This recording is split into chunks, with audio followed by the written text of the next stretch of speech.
بہت سارے ایسے پاکستانی ہیں کہ جو گلف کنٹری میں خاص طور پر جانا چاہتے ہیں یا یورپ میں جانا چاہتے ہیں، تو ان کا ویزا صرف اس بنیاد پر ریجیکٹ کر دیا جاتا ہے کہ جب ان کا VDRL ٹیسٹ پازیٹیو آتا ہے، ونیریل ڈیزیز لیب ٹیسٹ، یعنی کہ جس کو ہم عام زبان میں سفلس کہتے ہیں، آتش کہتے ہیں، وہ ٹیسٹ ان کا پازیٹیو آ جاتا ہے۔ اس بیماری پہ بات کرنا اس لیے ضروری ہے کہ ہماری اخلاقی حدود ہمارے مذہب نے متعین کی ہیں، اور جب ہم ان اخلاقی حدود سے تجاوز کرتے ہیں تو ہم بہت سارے مسائل کا شکار ہوتے ہیں۔ تو ان میں سے بھی ایک مسئلہ یہ سفلس ہے، اور اس بنیاد پر لوگوں کا کیریئر تباہ ہوتا ہے، لوگوں کی صحت برباد ہوتی ہے، اور لوگ پھر جب یہ بیماری بڑھتے بڑھتے کرونک سٹیج پہ جاتی ہے تو اس وقت خدا نخواستہ لوگوں کو بہت زیادہ تکلیف سے گزرنا پڑتا ہے، اور بعض اوقات تو لوگوں کی جان بھی چلی جاتی ہے۔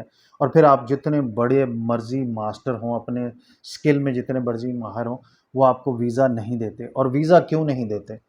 کیونکہ یہ بیماری ایک شخص سے دوسرے شخص میں ٹرانسمٹ ہوتی ہے۔ اور یہ ٹرانسمٹ کیسے ہوتی ہے؟ سب سے پہلے جب آپ کسی بھی شخص کو بلڈ دیتے ہیں تو یہ بیماری ایک شخص سے دوسرے شخص میں ٹرانسمٹ ہوتی ہے۔ نمبر 2 پہ جب خدا نخواستہ آپ STD سیکچول ٹرانسمیٹڈ ڈیزیز ہے، تو جب آپ کسی کے ساتھ فزیکل ریلیشن میں انوالو ہوتے ہیں تو یہ بیماری ایک سے دوسرے شخص میں منتقل ہو جاتی ہے۔ اور خاص طور پر یہ بیماری جب خدا نخواستہ کسی مرد کو لاحق ہو تو اس کی بیوی میں منتقل ہو جاتی ہے، اور جب بیوی کو لاحق ہو جائے تو جب بچہ پیدا ہوتا ہے تو یہ کنجینیٹل ٹرانسفارمیشن ہے، یعنی کہ آپ یہ سمجھ لیں کہ ٹریپونیما پیلیڈم جو وائرس ہے جس کی وجہ سے یہ بیماری ہوتی ہے، تو وہ وائرس ٹرانسفر ہو جاتا ہے ماں سے بچے میں، اور ماں نے کہاں سے لی؟ اپنے خامد سے لی۔ یعنی کہ یہ اتنی پتھیٹک سچویشن ہے کہ جب آپ خدا نخواستہ بے راہ روی کا شکار ہوتے ہیں تو پھر آپ صرف اپنی ذات کے لیے مسئلہ نہیں کھڑا کرتے، بلکہ آپ اپنی پوری فیملی کے لیے، جس میں آپ کی بیوی ہے اور آپ کا ہونے والا بچہ ہے، اس کے لیے بھی مسائل پیدا کرتے ہیں۔ اور پھر اگر آپ اپنی سکل میں ماسٹر ہیں اور آپ باہر جانا چاہتے ہیں تو اپنے کیریئر کے راستے میں بھی آپ رکاوٹ بنتے ہیں، آپ کی یہ بے راہ روی رکاوٹ بنتی ہے۔ اور اس بیماری کا تھوڑا سا ذکر کریں گے۔ اس بیماری کی بنیادی طور پر 4 سٹیجز ہیں۔ پہلی سٹیج کو کہتے ہیں پرائمری سٹیج، دوسری سٹیج کو کہتے ہیں سیکنڈری سٹیج، تیسری سٹیج کو کہتے ہیں لیٹنٹ سٹیج، اور چوتھی سٹیج کو کہتے ہیں ٹرشری۔ یہ 4 سٹیجز ہوتی ہیں۔ ان 4 سٹیجز کی آپ کو علامات بتائیں گے، کیونکہ بہت سارے لوگ جب ان کی VDRL پازیٹیو آنے کی وجہ سے ویزا ریجیکٹ ہوتا ہے تو وہ کہتے ہیں کہ ہمیں کسی قسم کی علامت نہیں ہے، تو یہ سازش کے تحت ہمارا ویزا ریجیکٹ کیا گیا ہے۔ ایسا نہیں ہے۔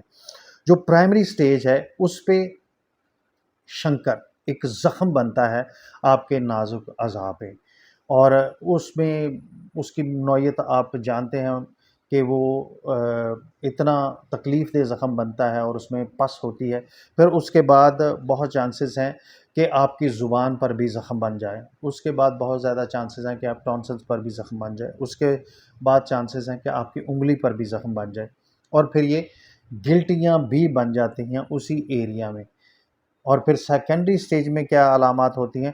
زبان پہ سفید رنگ کا نشان بنتا ہے، ہاتھوں کی ہتھیلیوں پر یا پاؤں کی جو درمیان والا حصہ ہے وہاں پہ ریشز بنتے ہیں اور نشان بن جاتے ہیں، اور پھر اس میں آپ کو خدا نخواستہ بخار بھی ہو سکتا ہے، اور آپ کے بڑے پیشاب والی جگہ پر گلٹیاں بھی بن جاتی ہیں۔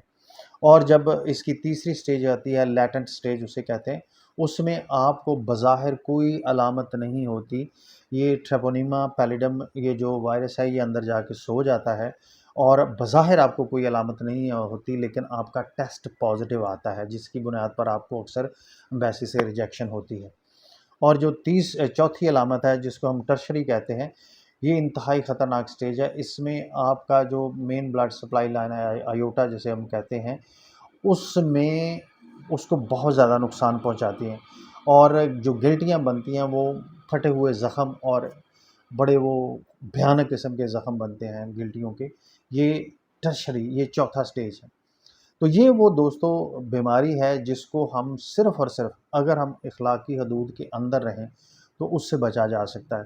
اور پھر اگر خدا نخواستہ آپ اخلاقی حدود سے تجاوز کرتے ہیں اور آپ کے جسم میں یہ بیماری ٹرانسمٹ ہو جاتی ہے، تو پھر آپ ذہن میں رکھیے کہ اس بیماری کا علاج بہت مہنگا ہے، حالانکہ یہ قابل علاج بیماری ہے، لیکن اس کے باوجود آپ کو اتنی تکلیف سے گزرنا پڑتا ہے، اور پھر اس کے علاوہ یہ بیماری آپ کی فیملی میں ٹرانسمٹ ہو سکتی ہے، اور خاص طور پر وہ لوگ، ان میں یہ بیماری بہت زیادہ ہونے کے چانسز ہوتے ہیں جو ہومو سیکچول کا شکار ہوتے ہیں، ہم جنس پرستی کا شکار ہوتے ہیں۔